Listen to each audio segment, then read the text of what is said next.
దేశంలో మరి సేవలు మరలా ప్రారంభించి 9 వార్షికోత్సవాలు అయిపోయినాయి. 15వ తారీఖు 10వ సంవత్సరంలో ప్రవేశించాం. కేవలము దేవుని కృప అన్న విషయాన్ని మనం జ్ఞాపకం చేస్తున్నాం. గడిచిన కాలమంతా కూడా తన సజీవమైన రక్షణ మీద తోడుగా ఉంది. 9 సంవత్సరాలు జరిగినటువంటి విషయాలు సంఘంలో ఉన్నటువంటి కొంతమంది బిడ్డలు మీరు చక్కగా సాక్ష్యం చెప్పారు, చరిత్ర చెప్పారు, అనుభవాలు చెప్పారు, ఆశించినవి కూడా చెప్పారు. చాలా మంచి సంతోషం. 4 విషయాలు, 4 పిల్లర్స్ లాగా మంచి విషయాలు కొద్ది సమయంలో అయినప్పటికి కూడా మీరు అందించినటువంటి మాటలు, సాక్ష్యం కావచ్చు, అనుభవాలు కావచ్చు, ఆశిస్తున్నటువంటి వాటిని బట్టి దేవుడు స్తుతిస్తూ ఉన్నారు. కొద్ది నిమిషాల వాక్యాన్ని ధ్యానం చేద్దాం. నా ముందు దైవజనులు కొన్ని మాటలతో పంచుతున్నారు. నేను కూడా కొద్ది మాటలు మీకు తీసుకురావాలని ఆశపడుతూ ఉన్నాను. చూద్దాం. అపోస్తుడైనటువంటి పౌలు భక్తుడు దశలోనికులకు రాసినటువంటి పత్రికలో కొద్ది మాటలు ఈరోజు మనం చూద్దాం.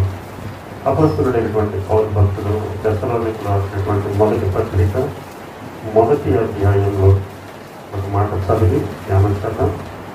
ఇటువంటి త్వరగానే మనం ముగించుతాం. అసలు మా తండ్రి అయిన దేవుని యందును ప్రభు అయిన యేసుక్రీస్తునందును ఉన్న దశలోనికయుల సంఘమునకు పౌలును సిల్వానును తిమోతియును శుభమని చెప్పి వ్రాగినది కృపయు సమాధానమును మీకు కలుగురు కాక. చిన్న ప్రార్థన చేస్తాం. తర్వాత దయగలిగిన స్వామి మీకు వందనాలు. మనకి మీ మరణ పునరుత్థానం మీ నామాన్ని గురించి గణపరిచి ఆరాధించాం. అయినా వాక్య ధ్యానంలో మీకు సహాయం చేయండి. మాత్రమే కాదు, మందిరమును అయా సేవ ఈ ప్రాంతంలో ప్రారంభించి మందిరం నిర్మించి 9 సంవత్సరాలు మీ కృపతో ఉంచారు. మీ 9 సంవత్సరాలు గడించి ప్రభువా మీరు 10వ సంవత్సరంలో వార్షికోత్సవం సంబంధించి మీ నామాన్ని స్తుతిస్తున్నాం, గణపరుస్తున్నాం. గడిచిన 9 సంవత్సరాలు మీరు చేసిన ప్రతి వేలు ఉపకారాలు, కష్టంలో, కన్నీళ్ళు, ఇబ్బందులు, శోధనలు, వేదనలు, సంతోష సమయాలు, ప్రతి సమయంలో మా చేయి పట్టి నడిపించి మరొక సంవత్సరంలో ప్రవేశపెట్టిన మీ నామానికే స్తోత్రాన్ని చెల్లిస్తున్నాం. మీ స్వరక్తమిచ్చి సంపాదించిన మీ సంఘాన్ని మీ కాపుదల్లో నడిపిస్తున్న మీ నామానికే స్తోత్రం చెల్లిస్తున్నాం. ఈ వార్షికోత్సవ సందర్భంగా కొద్ది మాటలు వినాలని ఆశపడుతున్నాం. ఈ గ్రంథం నుండి మేము కొన్ని మాటలు విని ఈ వాక్యంలో మరింత లోతుగా మేము ఎరిగి ప్రభు ఆత్మలు బలపడటానికి మరింత మెరుగ్గా మీకోసం జీవించడానికి మీరు ఆకలి సిద్ధపడడానికి మీరు సహాయం ఇస్తుంది. దాన్ని మీ సూచనను మరుగుపరిచి సమస్త ఘనత, మహిమ, ప్రభావాలు మీరు ఆరోపిస్తున్నామని త్వరగా రానయ్యున్న యేసుక్రీస్తునామమున స్తుతించి సాధించి పొందుకొని ఉన్నాం తండ్రి. ఆమె దేవుని పెట్టినారు. కొద్ది మాటలు చూద్దాం. దశలోనికులకు రాసినటువంటి మొదటి పత్రిక 1వ అధ్యాయము 1వ వచనంలో ఉన్నటువంటి వచనాన్ని మనం చదివా. సహజంగా పౌలు గారు ఆయన ఒంటరిగా ఉత్తరాలు రాస్తున్నటువంటి సందర్భం. ప్రత్యేకించి 3 పేర్లు రాయబడుతుంది మనం చూస్తాం. 3 కలిసి సంఘానికి రాస్తున్నటువంటి లేఖ. పౌలు గారు, సిల్వాన్ గారు, అలాగే తిమోతి, వాళ్ళ 3 కలిసి రాస్తున్నటువంటి లేఖలో మొదటి భాగం అందుతుంది. సంఘానికి కృపయు సమాధానము కలుగుతుంది. ఎవరి దగ్గర నుంచి సంఘం ఎవరిదో అక్కడ ఆయన తెలియజేశాడు. 1వ అధ్యాయము తండ్రి అయిన దేవుని యందు ప్రభు అయిన యేసుక్రీస్తునందు ఉన్నటువంటి సంఘము. కనుక సంఘము ఎవరిది అని అంటే సహజంగా మనం ఏమంటున్నాం, ఎక్కడికి వెళ్తున్నాం అంటే, ఏ సంఘానికి వెళ్తున్నామంటే పాస్టర్ గారి పేరు చెప్పి అవునా సంఘానికి వెళ్తున్నాను ఎవరని చెప్తారు. అన్నాం అనుకో అది ఎక్కడికి అని అంటారు తప్ప. కాబట్టి ఇప్పుడున్న రోజుల్లో ఏముంది, ఎన్నో రకాల పేర్లు ఉన్నాయి. లేకపోతే వారి పేరు, పాస్టర్ గారి పేరు ప్రముఖంగా ఉంటే వారి ఇంకా గొప్పగా ఫీల్ అవుతున్నాం వాళ్ళ దగ్గరికి వెళ్ళటానికి. ఒక మాట అని చెప్పి నేను జ్ఞాపకం చేసి ముందుకు వెళ్దాను. ప్రభు దగ్గరకు వెళ్తున్నాం అనుకోవట్లేదు, పాస్టర్ గారి దగ్గరికి వెళ్తున్నాం అనుకుంటున్నారు. ఆ సంఘము పేరు చెప్పడం వలన ఒక గ్రేట్నెస్ ఫీల్ అవుతున్నారు. కానీ ప్రభువు దగ్గరకు వెళుతున్నాం అనేటువంటి ఆ గ్రేట్నెస్ అనేటువంటి పక్కకి వెళ్ళిపోయింది. కనుక చాలా చక్కగా మాటలు మనం చదివాం. ఆయన తండ్రి దగ్గర నుండి కుమారుడైనటువంటి యేసు క్రీస్తునందును ఉన్నటువంటి సంఘం. కనుక సంఘం ఎక్కడ ఉండాలి అని అంటే అది తండ్రి చేత కుమారుని ద్వారా ఏర్పరచబడినటువంటి సంఘం. అందుకని అక్కడ ఒక మాట రాయబడింది బైబిల్ గ్రంథంలో, చక్కచక్కగా మనం ముందుకుంటాం, మీరు తీయవలసిన అవసరం లేదు. క్రీస్తును నమ్మినటువంటి వారు క్రైస్తవులు అనబడ్డారు. క్రైస్తవులు అనగా క్రీస్తును నమ్మినవారు. అపొస్తలుల కార్యాలు మనం చూస్తాం, ఆ క్రీస్తును నమ్మాను, అందువల్ల క్రైస్తవులు. కనుక ఆ క్రీస్తును నమ్మి ప్రత్యేకించబడినటువంటి వాళ్ళు అనుసరించేటువంటి మార్గమే సంఘము. సెపరేటెడ్ అని అర్థం సంఘము అని గ్రీకు భాషలో రాసినటువంటి మాట. సపరేటెడ్ ఎక్కడి నుంచి సపరేట్ చేయబడిన వాళ్ళు? సమాజంలో నుంచి సపరేట్ చేయబడిన వాళ్ళు. ప్రత్యేకంగా వేరే చోట నివసిస్తున్న వాళ్ళు అంటారు. ప్రత్యేకముగా నివసించడం కోసం ఏర్పాటు చేయబడినటువంటి వారు, అది సంఘము. ఈ లోకంలో ఉండేటువంటి విధానాలు కాకుండా ఒక ప్రత్యేకమైనటువంటి జీవన విధానాన్ని అనుసరించడం కోసం ఒక గుంపుగా, అది 2 కావచ్చు, 3 కావచ్చు, 100 మంది కావచ్చు, 1000 మంది కావచ్చు. ఈ separated people. Church means separated, ప్రత్యేకించబడినటువంటి వాళ్ళు. ఈ ప్రత్యేకించబడిన వాళ్ళు దేని ద్వారా ప్రత్యేకించబడ్డారు? తండ్రి ద్వారా, కుమారుని ద్వారా. తండ్రి యొద్ద నుండి కుమారుని ద్వారా. కనుక ఆ సంఘానికి శుభం అంటున్నాడు. ఆ సంఘంలో మనం ఉన్నామా లేదా అని మనం పరిశీలన చేసుకోవాలి. కనుక ప్రభువు సెంటర్డ్, క్రైస్ట్ సెంటర్డ్ అని అంటారు. క్రీస్తు ఆధిపత్యము కింద, క్రీస్తు యొక్క ఉద్దేశంలోనికి ఉన్నటువంటి సంఘములోనికి, ఆ సంఘానికి కృపయు సమాధానము అని రాస్తున్నారు. 3 అంటే మీకు తెలుసు, త్రిత్వము ఎంత బలమైందో. తాళిబొట్టు గురించి కూడా అదే మాట మనం చదువుతాం కదా, 30 తాళి త్వరగా తెగిపోదు. మనం త్రిత్వాన్ని చూడవచ్చు. దేవుని యొక్క శక్తి, పరిశుద్ధాత్మ అనే మాటను మనం ఈ 3 ద్వారా మనం నేర్చుకోవచ్చు. కనుక తండ్రి, కుమార, పరిశుద్ధాత్మ త్రియేక దేవుడు ఉన్నటువంటి సంఘములో ఉన్నటువంటి సంఘానికి ఆయన తెలియజేస్తున్నాడు. ఏమంటున్నాడు? కృపయు సత్యు సమాధానం. ఇప్పుడు 8వ వచనం, 7, 8 వెళ్దాం. అదే అధ్యాయం, 7వ అధ్యాయము. కాబట్టి మాసిదోనియాలోని, అకయలోను విశ్వాసులందరికీ మాదిరి అయితిరి. మీ యొద్ద నుండి ప్రభువు వాక్యము మాసిదోనియాలోను, అకయలోను మ్రోగెను. అక్కడ మాత్రమే కాక ప్రతి స్థలమందును దేవుని ఎడల ఉన్న మీ విశ్వాసము వెల్లడి ఆయన గనుక నేనే మీరు చెప్పవలసిన అగత్యము లేదు. అది కూడా చూడాలి. మొదటి మాట ఆలోచన చేద్దాం.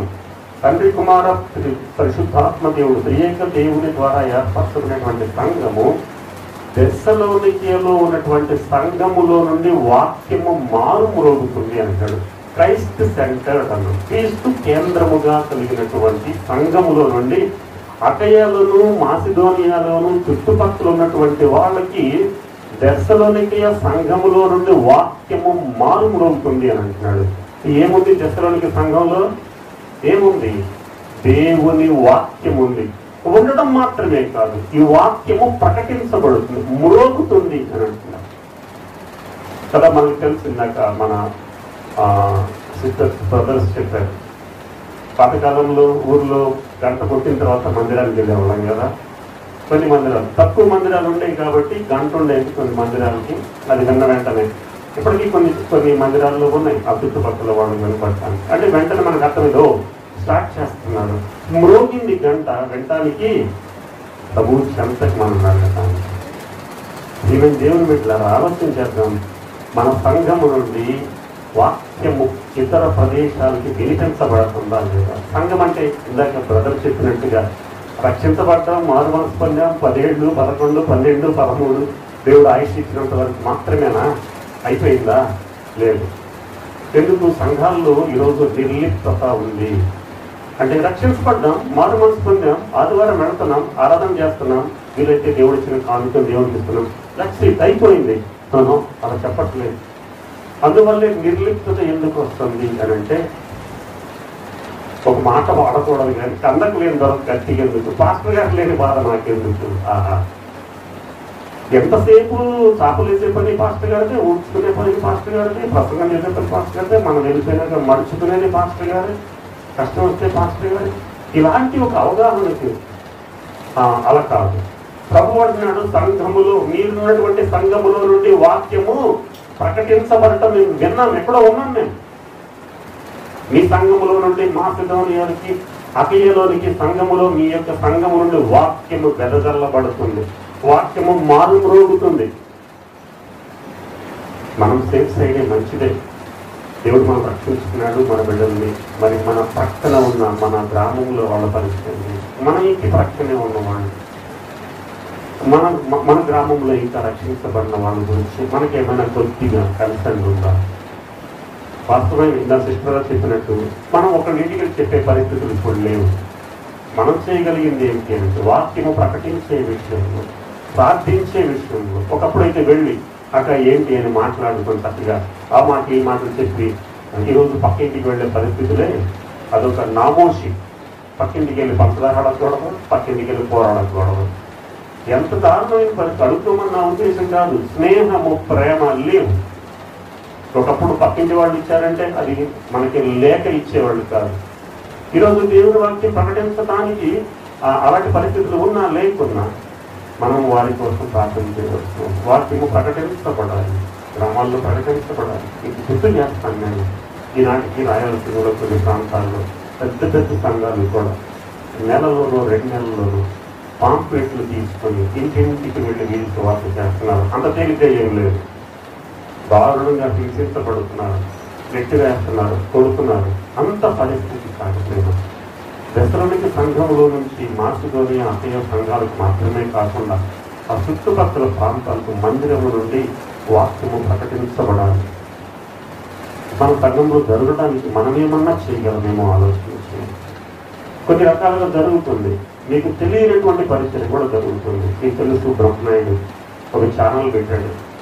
ఆ ఛానల్ మందిరంలో జరిగేటువంటి కార్యక్రమాలే కాకుండా కొన్ని రకాల పోస్టులు పెడతా ఉన్నారు. యూట్యూబ్లో కావచ్చు, ఫేస్బుక్లో కావచ్చు, తన ప్రాంతం ఏదైనా కావచ్చు, మాచర్లు కావచ్చు, గోరంట్లు కావచ్చు, బ్రిటన్ కావచ్చు, తను చేసే పని తను చేస్తూనే ఉన్నాడు. తను చేస్తున్న పని ఎక్కడికి వెళ్ళిన తర్వాత మనకు మాట చదివాను. ఆ మాట నాకు వేరే గ్రూపులు ఉన్నాయి, చాలా గ్రూపులు ఉన్నాయి బ్రహ్మనాయుడితో ఉన్నటువంటి గ్రూపులు. నేను మీకు ఎక్కువ సహాయం చేయకపోవడానికి గల కారణం ఏంటంటే రోజువారీ నేను చేయవలసిన కార్యాలు నాకు ఉన్నాయి అనే మాట రాశాడు అందరూ. అంటే రోజువారీ కార్యాలంటే పొద్దున్న లేచి మంచి భోజనం తెచ్చుకుని వండుకోవడం కాదు. రోజువారీ చేయాల్సిన ప్రార్థన, రోజువారీ వాక్యాన్ని అప్లోడ్ చేయాల్సిన విషయం, రోజువారీ వాక్యాన్ని ధ్యానం చేయడానికి, రోజువారీ ఇతరులకు ఉపయోగపడేటువంటి విషయాలు, ఇవన్నీ అయిపోయిన తరువాత వేరే పనులు నేను చేయడానికి నాకు అవకాశము కుదరట్లేదు. దేవుని బిడ్డలారా, చూద్దాం. దాని బ్రదర్ చెప్పినట్టుగా మనం ఇంతకు ముందు రక్షించబడిన నాడు ఎలా ఉన్నాం, సంఘం స్థాపించబడినప్పుడు సంఘములో ప్రకటన వాక్యము, ఆ మాట జరిగి నేను ముందుకు వెళ్తాను. మాసిదోనియాలోను అకయలోను మ్రోగెను. ఏమవుతుందంట? మోగాలి. మోగాలి అంటే 4 పెద్ద బోర్లు ఇచ్చేసి పెట్టమని నా ఉద్దేశం కాదు. ఇక్కడ పెద్ద పెద్ద మైకులు పెట్టేసేసి నో, వాక్యము మాత్రమే ప్రకటించబడాలి. ఆ వాక్యము మనుషులను మార్చేటువంటిదిగా ఉండాలి, ప్రభు చెంతకు చేర్చేదిగా ఉండాలి, మనల్ని ఆత్మీయముగా ఉన్నతమైన స్థితిలోకి తీసుకొని వెళ్ళేదిగా ఉండాలి. మొదటి మాట గుర్తు చేసుకున్నామా? క్రైస్ట్ సెంటర్డ్ చర్చ్, క్రీస్తు ఆధారమైనటువంటి సంఘములో ఉండవలసింది. ఆ వాక్యము మారుమ్రోగాలి. మందిరములో కాదు సుమా, మందిరములో మాత్రమే కాదు, ఇతర ప్రాంతములకు కూడా అది ప్రకటించబడాలి. ఇది మందిరం యొక్క ఉద్దేశం. మనం వచ్చి వెళ్ళిపోతే మందిరం అయిపోయింది 11 గంటలకు, 12 గంటలకు, 1 గంటలకు వెళ్ళిపోయాం, మళ్ళీ ఆదివారం వరకు మనకు సంబంధం లేదంటానికి వాక్యాన్ని ప్రకటించేది ఎలాగనే ఉంటే. ఈరోజు విలియం కేరీ గారి యొక్క జననం గురించి రాయబడి ఉన్నటువంటి ఒక చిన్న చెప్పులు గుర్తుకున్న వ్యక్తి మిషన్స్ స్టార్ట్ చేశాడు. ఒక మిషన్ చేయడానికి చాలా మిషన్ ఇన్ ద సెన్స్ ఒక్కొక్క ప్రాంతం వచ్చేసిన పరిస్థితి మనం చేయలేమా? చదవండి ఒకసారి విలియం కేరీ గారి గురించి. ఎక్కడో దేశంలో, పరాయి దేశంలో చెప్పులు కుట్టుకునే, చెప్పులు తయారు చేసేవాళ్ళు, చెప్పులు కుట్టుకునే వ్యక్తి ఎంత పరిచయం చేసినప్పుడు దేవుడు మనం రక్షించిన తర్వాత సంఘములో వాక్యాన్ని మ్రోగటానికి చుట్టుపక్కల మనమంతే మనం చేయగలమేమో ఆలోచిస్తాం. రెండవ మాటకి వెళ్దాం చూడండి. 2వ అధ్యాయము 7వ వచనం చదువుతామా ఒకసారి. అక్కడే 2వ అధ్యాయం 7వ వచనం. అయితే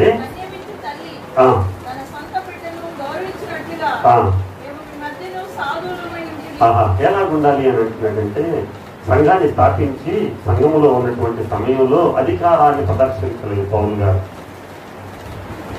స్తన్యమిచ్చు శిశువుల వలే అని అంటున్నాడు. చర్చి ఎలాంటిది అని అంటే, సంఘం ఎలాంటిది అని అంటే, స్తన్యమిచ్చేటువంటి శిశువులను పోలినటువంటి వ్యక్తిత్వం కలిగినటువంటి దానికి ఆధారభూతమై ఉండాలి సంఘం.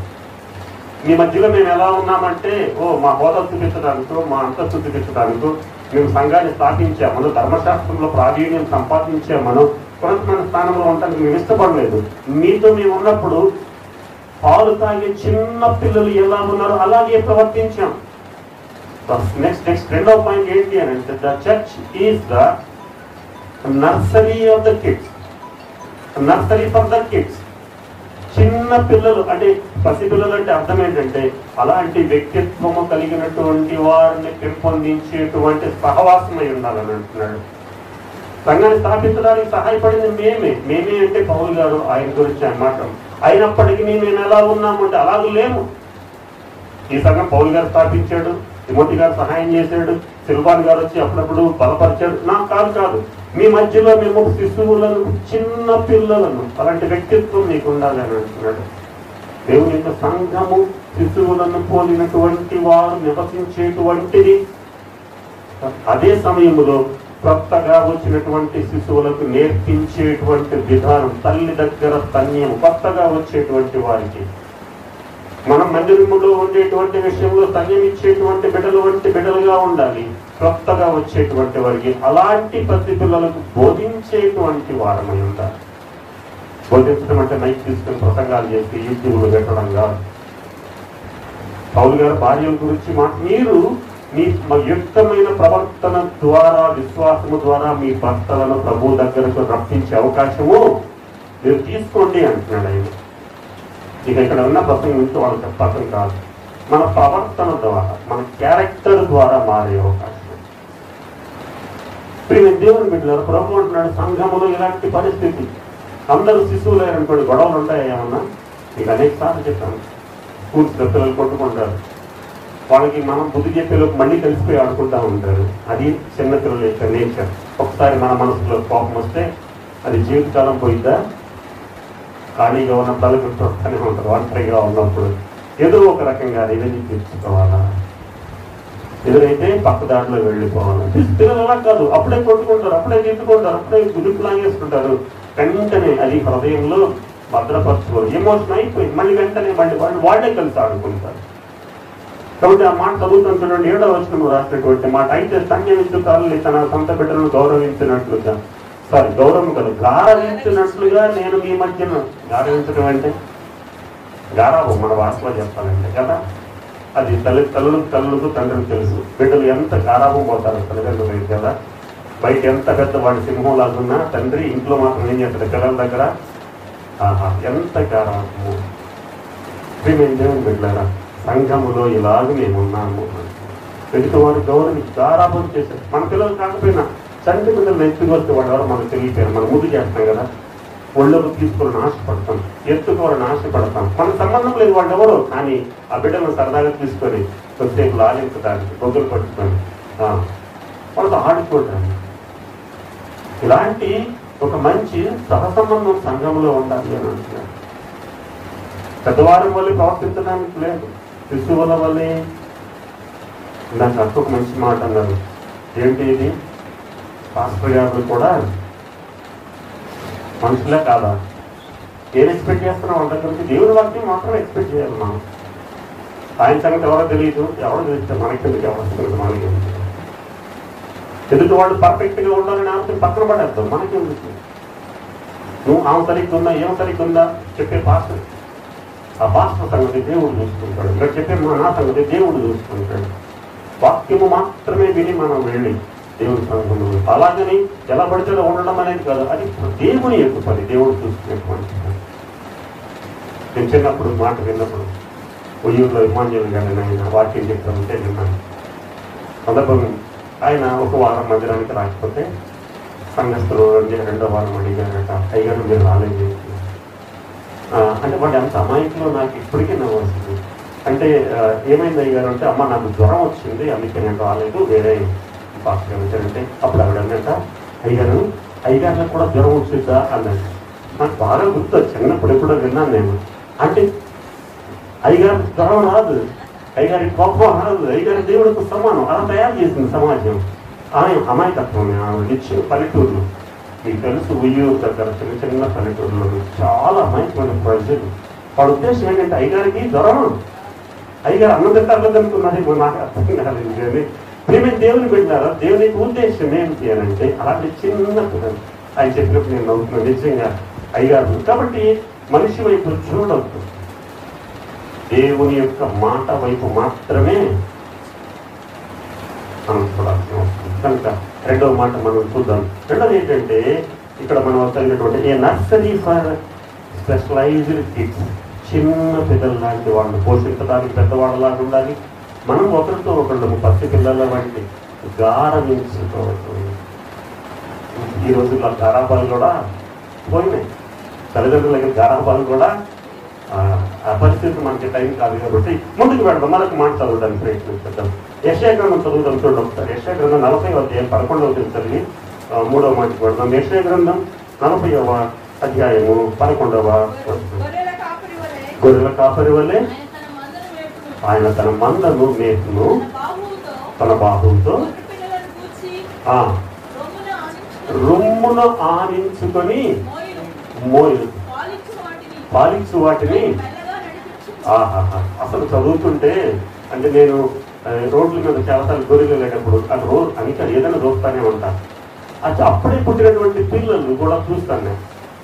ఆ పిల్లలు పుట్టిన తర్వాత వాటిని నడిపించేటప్పుడు ఏం చేస్తాడు, మీరు ఎప్పుడు చూసారో లేదో, ఇక్కడ పెట్టుకుంటాడు, ఇలా పట్టుకోవచ్చు కానీ పట్టుకోడు.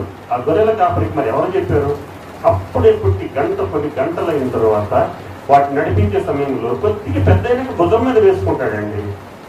కానీ అప్పుడే పుట్టిన కొన్ని గంటల తర్వాత వాటిని ఏం చేస్తాడంటే గుండెకు, చదువుకున్నారా వాళ్ళు ఏమన్నా, కొన్ని ఏమన్నా ఆడవాళ్ళ పిల్లలు ఎలా ఎత్తుకోవాలని తెలియడానికి లేదు. గొర్రెల కాపర్లు.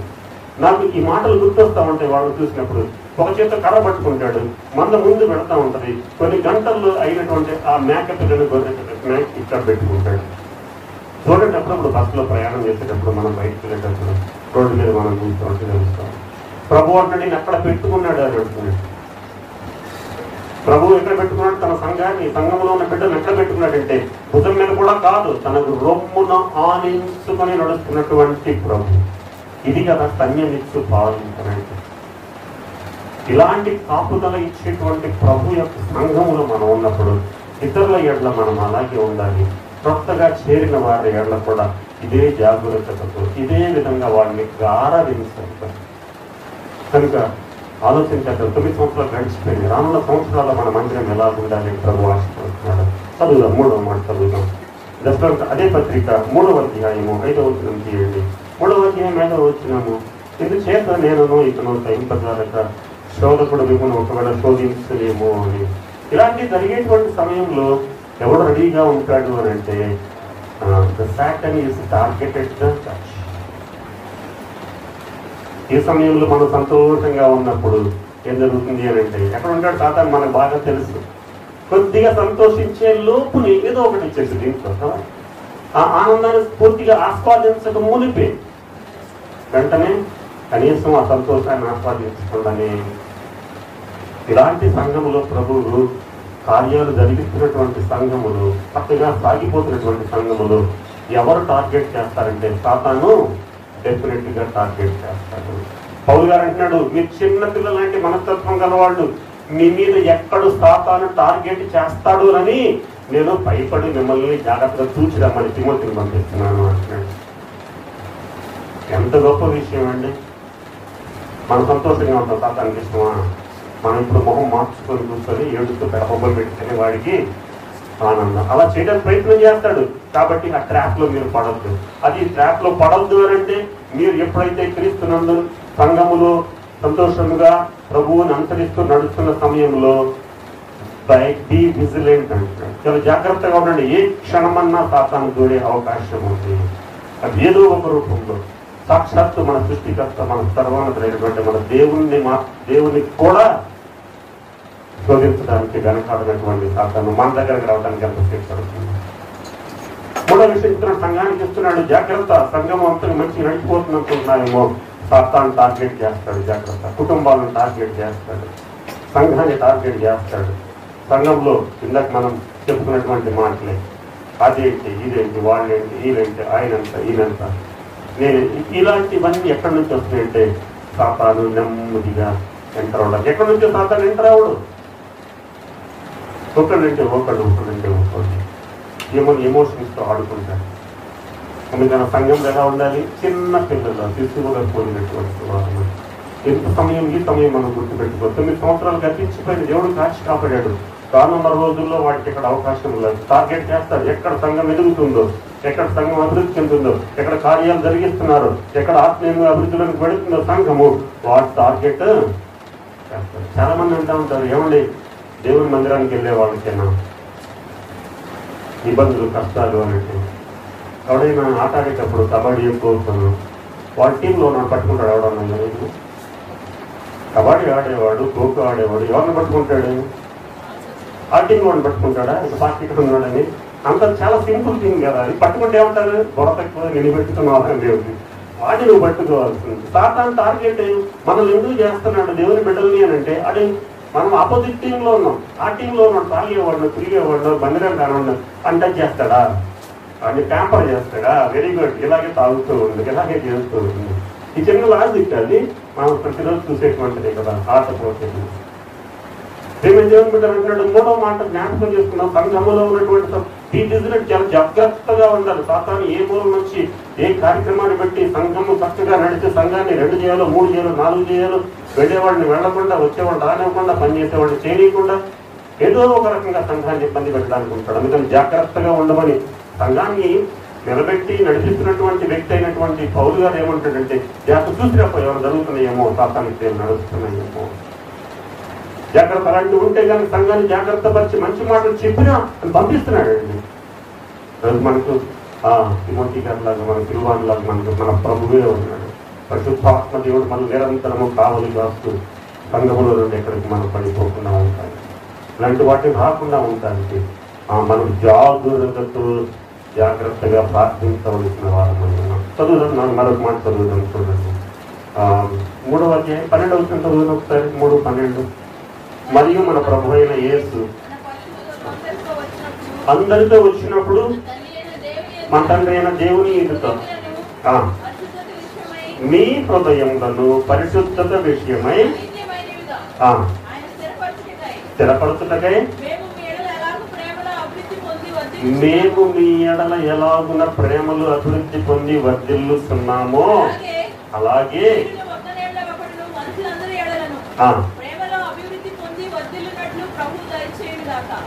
ఎంత సంతోషమైన మాట, సంఘానికి ఇస్తున్నటువంటి మాట. మేము క్రీస్తు ప్రేమలు అభివృద్ధి పొంది పొందడమే కాదు, వర్ధిల్లటము. దానియేలు గ్రంథము 6వ అధ్యాయం మాత్రం వచ్చింది, వీటి కింద చదవండి. రాజులు మారినా, రాజ్యాలు మారినా దానియేలు వర్ధిల్లుతూనే ఉన్నాడు. గవర్నమెంట్ మారినాక అదే మినిస్టర్ ఉంటాడు. అప్పుడు సేమ్ గవర్నమెంట్ అయినా కానీ ఆ మినిస్టర్లు ఉంటారు. మళ్ళీ కొత్తగా ఏర్పాటు చేసుకుంటారు. ఇంకోటి అవకాశం ఉంటుంది. కారణాలు ఏమన్నా కావచ్చు. ఇక్కడ రాజులు మారిపోతున్నారు, రాజ్యాలు మారిపోతూ ఉన్నాయి.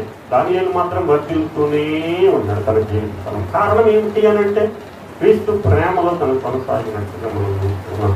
ఈ వచనం అంతా వివరించడానికి చాలా పెద్ద వచనం. 12, 13, 14, 15 ఒక మాటే జ్ఞాపకం చేస్తాను. సంఘములో ఉన్నవారు ఒకరి ఎడలో ఒకరు ప్రేమను కలిగి ప్రేమలో అభివృద్ధి పొందాలి అంటున్నాడు. దీన్ని ఏం సూచిస్తుంది అని అంటే, ఇది ఫ్యామిలీని చూపిస్తుంది. ప్రేమ దేవుని బిడ్డల సంఘం ఎలాంటిది అని అంటే, వివిధ రకాలైనటువంటి వ్యక్తులు. నేను ఎక్కడి నుంచో విడుదల మా సొంత ఆడేదాన్ని. ఇంకా సిస్టర్ చెప్పారు, వాళ్ళు పుట్టింది కాకాండలో పెళ్లి చేసుకోవడానికి వచ్చారు. మీరు ఎక్కడో పుట్టారు, ఇక్కడికి వచ్చారు. ఎక్కడెక్కడ వాళ్ళము ఆలోచనలు వేరు, ఉద్దేశాలు వేరు, పనులు వేరు. మన సామాజిక పరిస్థితులు వేరు, ఆర్థిక పరిస్థితులు వేరు, ఆలోచన విధానం వేరు. కానీ మనందరం ఒక సంఘముగా క్రీస్తు ప్రేమలోనికి రాబడి తరువాత ఒకరిని ఒకరు ప్రేమించుకొనవలసిన క్రీస్తు ప్రేమ యందు నిలిచి ఉండి దానిలో వర్ధిల్లుతూ ఉండాలి. సంఘం అంటే it's nothing but A family. Separated అయినటువంటి వాళ్ళు ఫ్యామిలీ మెంబర్స్ లో కూడా ఎలాగైతే ఉన్నాము కదా, కుటుంబం అంతే కదా. అమ్మాయి ఎక్కడి నుంచో అబ్బాయి ఎక్కడి నుంచి ఇద్దరు కలిసి వాళ్ళు కుటుంబంగా అయ్యి వాళ్ళ పిల్లలు, వీళ్ళ అమ్మగారు ఒక చోట వాళ్ళ అమ్మగారు ఒక చోట పెరిగిన వాళ్ళిద్దరు కలిసి ఒక నూతనమైనటువంటి జీవితాన్ని కొనసాగించి వాళ్ళ బిడ్డలు, ఇటు అమ్మగారిని ఇటు నాన్నగారికి వాళ్ళ బంధువులకి సామాజిక పరిస్థితులను అన్నింటినీ అవగాహన చేసుకుని బిడ్డలను పెంచుకునేటువంటి రీతి సంఘము కూడా అంతే కదా. సంఘములో ఉన్న మనందరం పరిస్థితులు వేరైనా ఇప్పుడు కూడా క్రీస్తు ప్రేమ చేత బంధించబడినటువంటి మనము దేవుని యొక్క ప్రేమను నింపుకొని ఉండాలి అంటున్నాడు. ఒక మాటే చెప్తాను నేను, ఇక ఎక్కువ మాటలు అవుతుంది. ప్రేమ అన్నిటినీ సహించట్లేదంటే ఏం లేనట్టు చాలా మాటలు రాశాడు పౌలు గారు అక్కడ. అదన్నిటికీ చివరిలో రాసిన మాట ఏంటంటే, మనం ఇతరులను కుటుంబంలో వారిని మనం ప్రేమించటం లేదు, కుటుంబంలో వారంటే మనకు సరిపడట్లేదంటే అర్థం ఏంటంటే మనలో సాలినంత ప్రేమ లేదు. We need some more love from God. వాడిని నేను సహించలేకపోతున్నాను, వాడు చేసే పనులు, నా వైఫ్ చేసే పనులు, నా పిల్లలు చేసే పనులు అని అంటే మనలో ఉన్న ప్రేమ సరిపోవట్లేదు. ప్రేమ ఏమంటున్నాడు? ప్రేమ అన్నింటినీ కప్పును, అన్నింటినీ సహించును. మనం ఇంకనూ పాపులమై ఉండగా క్రీస్తు మనకు కలిపాడు. వాడు బాగుపడినా చేస్తాడంటే అయ్యేదా? ఇవన్నింటినీ ఏం చేశాడు? ప్రేమ సమస్త మానవాళి చేసినటువంటి పాపములను కప్పింది. అది క్రీస్తు ప్రేమ. అదో సంఘంలో ఉండవలసింది ఒకరిని ఒకరు ప్రేమించబడు పద్ధతులు మానేది. మనం అవసరమే ఉంది. నేను ఒకసారి ఈ యవన బిడ్డలు పెళ్లి గురించి మాట్లాడుతూ, అమెరికాలో మీకు తెలుసు పేస్ట్ వేసుకునే విషయాలు కూడా వాళ్ళు డైవర్స్ తీసుకుంటారు. ఒకసారి ఇలాగే యవన బిడ్డలకి ప్రీ మ్యారిటల్ కౌన్సిలింగ్ గురించి మాట్లాడితే వాటిని అదే ఏంటంటే, పేస్ట్ మీరు ఎక్కడ నొక్కుతారు, నారాయణ వాడికి వెనకాల నొక్కుతారు. కొంతమంది మధ్యలో ఇలా నొక్కితే సంతోషంగా ఉంటారు, కొంతమంది టేక దగ్గర నొక్కుతారు. అంటే మళ్ళీ కొనాలి కదా వెనకాల. నేను ఎందుకు వెనకాల అంటే నేను పరిచయం కాదు, ఏమాత్రం వేస్ట్ అవ్వకూడదు. ఈ విషయం చేత వాళ్ళు డైవర్స్ తీసుకున్నారంట అమెరికాలో. అంటే వాళ్ళకి చాలా పెద్ద విషయాలు అక్కర్లా, మనకులాగా చిన్నదే. నువ్వు వెనక నుంచి నొక్కావంటే నువ్వు మధ్య ఎందుకు నొక్కావంటే నీకు నాకు సరిపడదు. నేను అన్నాను, ఒక పేస్ట్ కొనుక్కోవచ్చుగా ఇంకోటి, రెండో పేస్ట్ కొనుక్కో. 1+1 ఆఫర్లో డీమార్ట్ సెక్టర్ నువ్వు పోతే ఎవరి పేస్ట్ వాడు వాడు నొక్కుకో. దరిద్రం అసలు అంత చిన్న విషయాలు మనకు అనిపిస్తున్నాయి, కానీ వాళ్ళకి చాలా పెద్ద విషయం అది. కనుక ఎదుటివాడి పద్ధతి నీకు నచ్చదా, నీ పద్ధతిలో నువ్వు ఉండు, క్రీస్తు ప్రేమలో నిలిచి ఉండు. ఆడొస్తే నేను రాను, ఆడు మాట్లాడితే నేను మాట్లాడు, ఆడ పడితే నేను పాడు, ఆడ పక్క నేను కూర్చోను. 5 వేలు సింపుల్, వెరీ సింపుల్ థింగ్. ఒకేలాగా ఉన్నాయా? మరి తీసేయట్లేదే. అవి మరీ దరిద్రంగా ఉంటాయి. ఎటు 5 పక్కలు దోస్తుంటాయి. ఇంకా వదిలేసానా? ఇంకా దానికి అప్పుడు రంగులు వేయడం, దానికి మేకప్ చేయడం ఏంటి అని అంటే ఒక్కరు కనపడకుండా ఉండడం కోసం.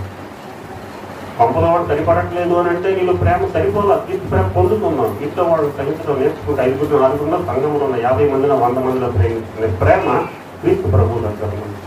మనం ఇంట్లో పాపులమే ఉన్నప్పుడు మన తప్పులన్నింటినీ దావీదు అన్నాడు, నా దోష శిక్ష నేను భరించలేదు అయ్యా అన్నాడు. ఒక దోష శిక్ష భరించలేకపోతే 1,000,000 మంది ఇంకా దోష శిక్ష ఎంత ఉందన్నాడు. కయ్యం హేబేల్ విషయంలో అన్నాడు, ఎక్కడా నీ తమ్ముడు అంటే ఆయన అంటున్నాడు, నువ్వు పరదేశం అయిపోతావు అక్కడ ఉండవాలంటే నా దోష శిక్ష నేను భరించలేదు. ఒక్కడ శిక్ష భరించలేనప్పుడు ఇంతమంది శిక్షను భరించినటువంటి దేవాది దేవుడు ఎంత ప్రేమను చూపించాడు. ముందుకు వెళ్దాం. కాబట్టి 4వ మాట మనం ఆలోచించేద్దాం. సంఘములో ఒకరి ఎడలో ఒకరు ప్రేమ. ఆడు మంచోడు కాదండి, వీడు మంచోడు కాదండి, నేను మంచోడినా అని మీరు అనుకుంటున్నారు. 4 రోజులు నా ఇంటి పక్కన ఉంటే అర్థమైంది మంచోడు కాదు. దూరం తెచ్చాను కాబట్టి బాగానే ఉంటావు కదా. మా ఇంటి పక్కనే వాళ్ళకి మా ఇంటి కింద అది తీసుకుని ఉండండి. నేను అనుకున్నాను మంచోడు అనుకున్నా కానీ నీ వడనుకున్నానంటే మంచోడు నేను చెప్పాను, నన్ను మంచోడు అనుకున్నాను.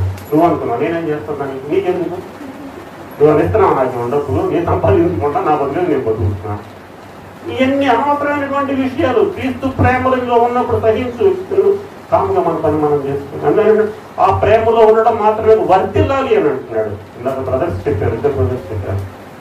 మనకి ఫిజికల్ డెవలప్మెంట్ ఉండాలి, స్పిరిచువల్ డెవలప్మెంట్ ఉండాలి, ఎకనామికల్ డెవలప్మెంట్ ఉండాలి. అన్ని రకాలుగా అభివృద్ధిలోనికి పంపిస్తారు. పిల్లలు వస్తారు స్కూల్లోకి, 6వ తరగతిలో ఏమి రావు, 7లోకి ఎలా వద్దా,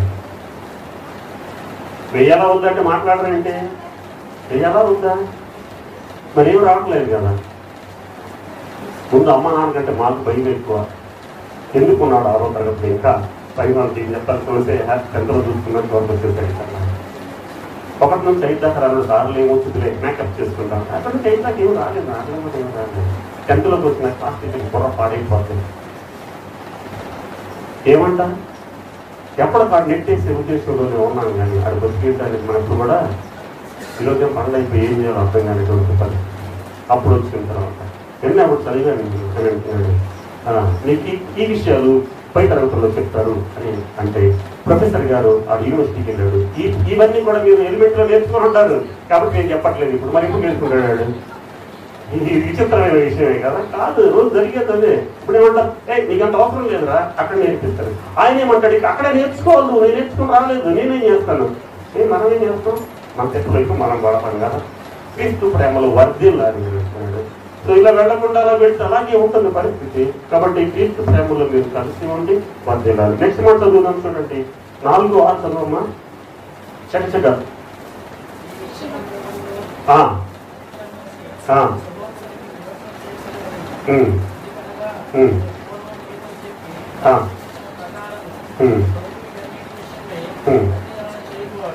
కాబట్టి ఏమంటున్నాడో మరి నేను ఒక చదువుతాను చూడండి.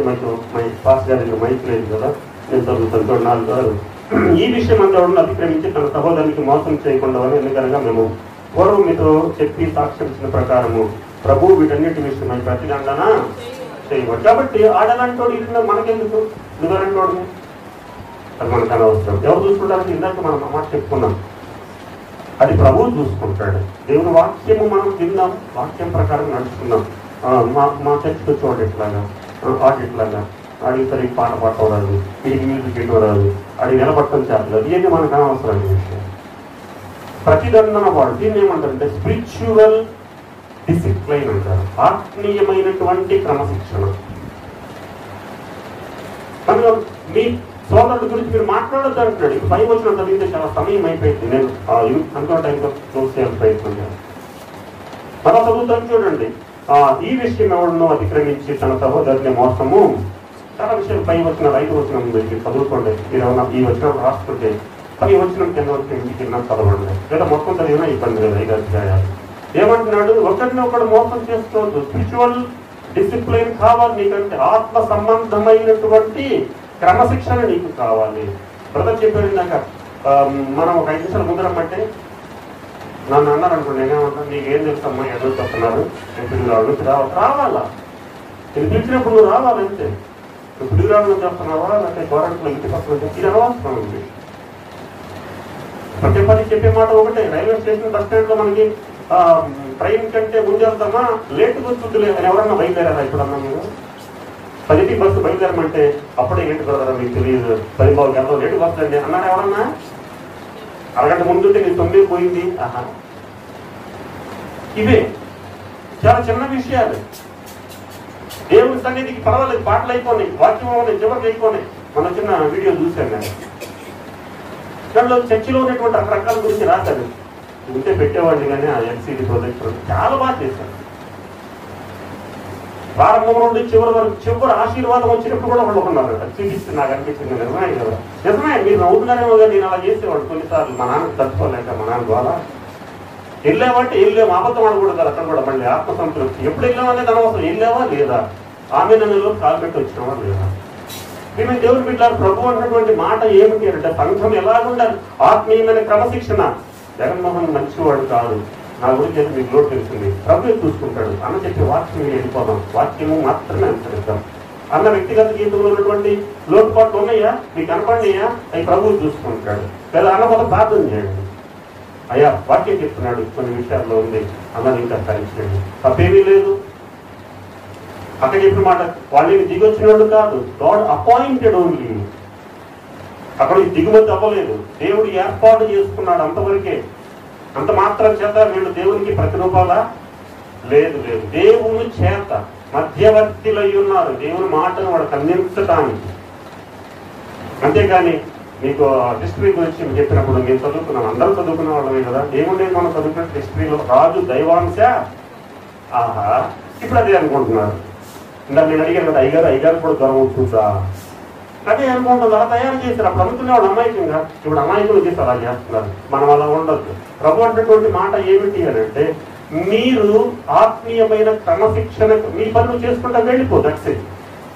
మీకు ప్రతి దండన, ప్రతి ఫలము ఇచ్చేవాడు ప్రభువే. ప్రతి ఫలమైన, ప్రతి దండమైన ఇచ్చేవాడు ప్రభు. కాబట్టి మనం అలాగా ముందుకు వెళ్దాం. ముందుకు వెళ్దాం. చూడండి, 4:9 చదువమ్మా. 4:9 నేను చదవనా?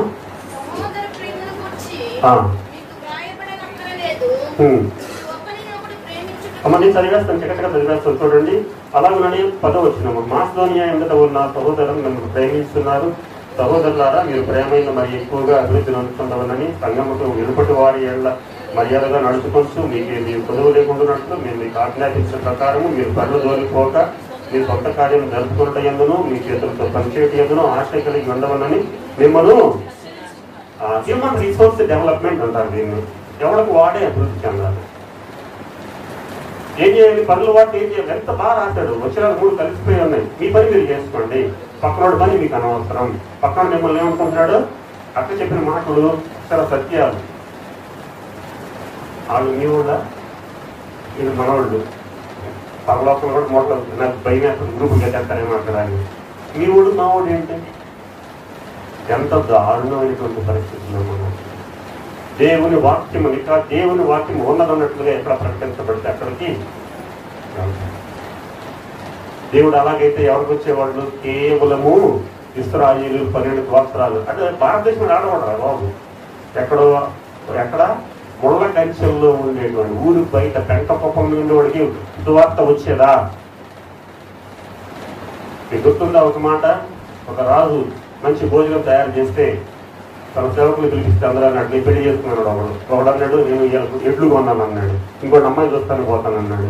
అన్నాడే వదిలే, వెళ్ళిపో, ఊరి చివరికి వెళ్ళిపో. పెంట గొప్పల మీద ముళ్ళ కంచెల్లో దీనమైన స్థితిలో ఉన్న వాళ్ళు వాళ్ళతో నింపేస్తే నా మందిరాన్ని అన్నాడు. కాబట్టి నువ్వు నేను ఎక్కున్నాను వేళ. దేవుని విషయం అంటున్నాడు, వద్దు, మనకు వద్దు ఆ విషయం. దేవుని వాక్యం ఎక్కడికి సరైనటువంటి సూటిగా ప్రకటించేటువంటి దైవజనుల దగ్గర ఉన్నటువంటి మనం దేవుని వాక్యము మాత్రమే వినటం. అలాంటివి వింటున్నాం కాబట్టి కొద్దిమంది ఏమంటాం. అలా కాకుండా రకరకాలు ఉంటే, ఓహో 4 అంతస్తులు 5 అంతస్తులు ఇంకో రకంగా ఉండేది. అలా ఉందంటే అలా ఉందని నా ఉద్దేశం కాదు. మళ్ళీ ఇది ఇంకో రకంగా కూడా తప్పు. ప్రభు ఏమన్నాడు? నీ పని నువ్వు చేసుకో, వెళ్ళిపో. That's it.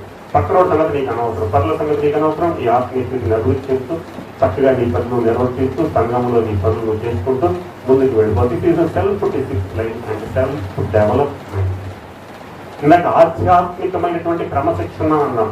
ఇది వ్యక్తిత్వ వికాసము. మీకు తెలుసు కదా, ఈ మధ్యకాలంలో పెడుతున్నారు వ్యక్తిత్వము వికాసము ఎలా ఉండాలి, పిల్లలతో ప్రవర్తించడం ఎలా, భర్తతో ప్రవర్తించడం ఎలా, భార్యతో ప్రవర్తించడం ఎంత దారుణం. అంటే నీ భార్యతో ఎలా ప్రవర్తించారో అడ్డే చెప్తాడా? చదువుతుంటే ఏమున్నారో అర్థం కాదు. పిల్లలను సంరక్షించుకోవడం ఎట్లాగా? మా పిల్లలకి ఎవరు చూస్తారు? ఏమున్నాయి? 20 మంది 30 మంది తినడం పడేసేవాళ్ళు. 2 క్రికెట్ టీంలు అయ్యాయి అక్కడ, బయట సంబంధం లేకుండా. ఒకటి పెంచడానికి పిల్లలతో చక్కగా మాట్లాడటం ఎలా, భార్యను ప్రేమించటం ఎలా.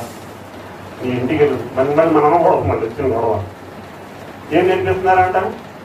అక్కర్లేదు, దేవుడు సమస్తము నేర్పిస్తున్నాడు. సంఘములు దేవుని వాక్యాన్ని సరిగా మనం కనుక అర్థం చేసుకొని దేవుని వాక్య ప్రకారంగా జీవిస్తే దీంట్లో చూసినగా అక్కడ చెప్పేది నీకు గమనమయ్యా.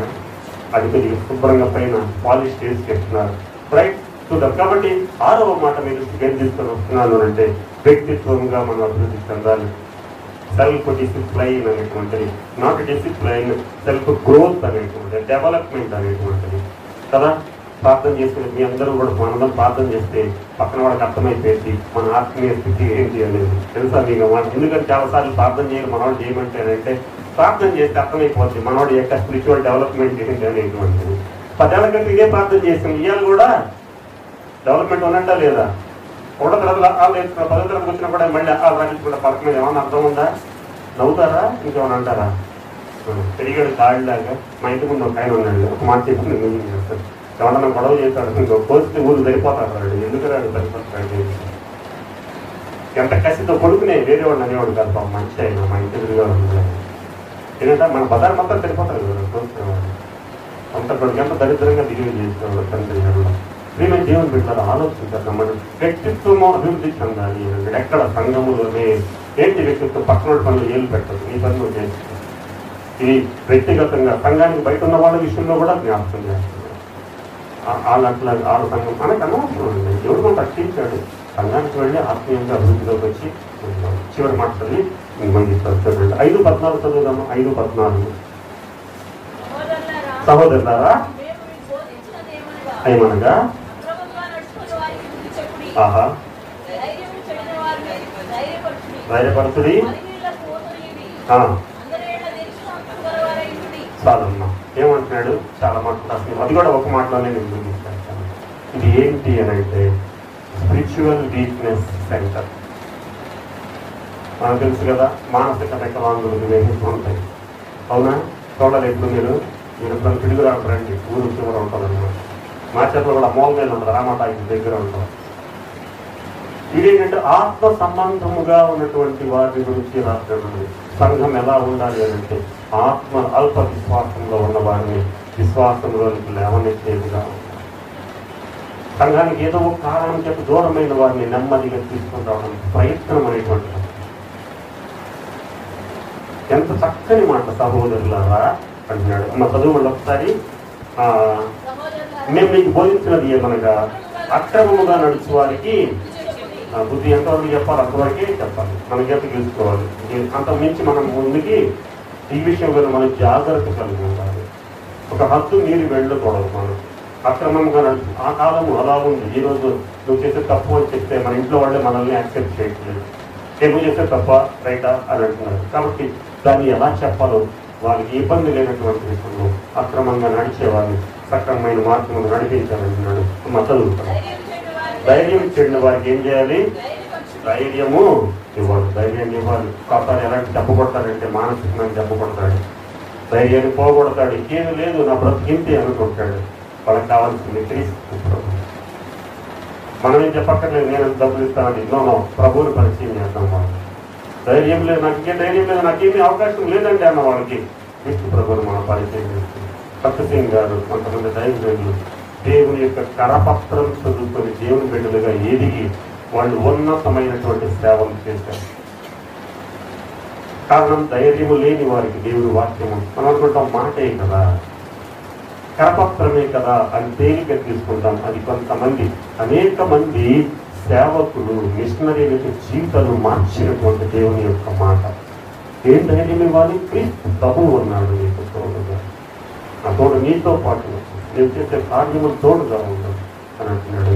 ఇవి మాట ఏంటి అని అంటే ఇక్కడ ఆత్మ సంబంధమైనటువంటి సంరక్షణ కేంద్రంగా ఉండాలి సంఘం.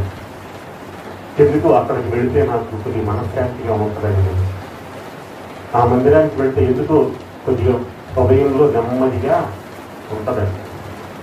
ఎందుకు అక్కడ వాక్యం విన్న తర్వాత నేను కుదుట పడతాను అనిపిస్తుందండి. ఇది కదా మనకు కావాలి. దేవుని యొక్క మందిరం ఎలా ఉండాలి? చెడిన వారు, బాధతో కష్టంతో వచ్చిన వారికి స్వాంతన చేకూర్చేటువంటి వారు. గెరాసేన దేశంలో భయపడినటువంటి ఆ యవనస్తుడు బట్టలు లేకుండా తిరిగేవాడు. దేవుని మాట విన్నాక ఆయన పాదముల చెంతనే ఉన్నాడట.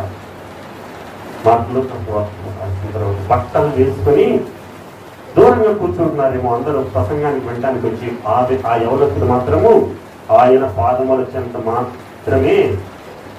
ఇది మన సంఘంలో ఉండవలసినటువంటి విషయం కనుక నేను దేవుని బిడ్డలారా సమయం కొద్దిగా ఉంది కాబట్టి నేను చక్కగా చెప్పడానికి ప్రయత్నం చేశాను. 9 సంవత్సరాలు కాచి కాపాడినటువంటి దేవుడు రానున్న సంవత్సరాల్లో ఈ 7 విషయాల్లో మన సంఘము ఆత్మ సంబంధమైనటువంటి అభివృద్ధి పొందుతూ అనేక మంది నూతన ఆత్మను సంపాదిస్తూ ఆయన రాకడ సిద్ధపరిచే సంఘముగా ఉండటానికి పరిశుద్ధాత్మ దేవుడు తన కృపను మనందరి మీద వచ్చి నడిపించే కాక మనం తల వచ్చి ప్రార్థన చేసే సమయం